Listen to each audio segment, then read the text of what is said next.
Hiob tia aduonu nkono. Na Hiob koso ma na bebusam so se. Oh, se anka mere yesa de na metie akane abosome no. Se na Nyankopɔn hwɛ me so no bra ne kane ahire matifi. Na mede ne han me nante sumu no. Se de na metie wo metwabre na mu. Bra Nyankopɔn ayonkofa wa me ntomadan so no.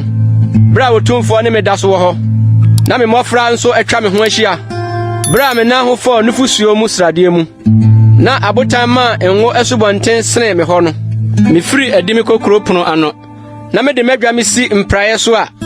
Mrante hu me. Na wohunta. Na nkokora sori ginegina. Mapon magyae kasa.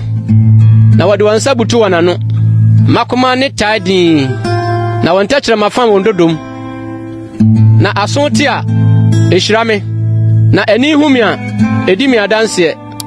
Efiri se na meyi omanehunfo a osufre oboafo ne awisi a woni boafo de oreye ayira no nhira ba me so na me ma obakrafo nya abotoyam me fratrene na iframe matemusam te se atade awu ni abotire me ye onifrani aniwa na apache na nso ne me ye ahiafo agya na de mini no asem me hwehwemu na me bubu omumuyafo se bomofo na me hwim fomfa ade me firi ne simu na me kan se me prebu aramu na me jaimu na mama me na adoso se anwea me hini mu bebu ama nsuo na obosuo nso atra me man so mani mo nyam ya foforo ma me na me tadua enya den ya foforo me nsam me na wotie me na wotwen me na woyekom tie me futuo me kasa achi wonsan kasa na me nsam sosogu wonso na wotwen me sade wotwen osutro na wotre wonanum sade wodereje bramponsuo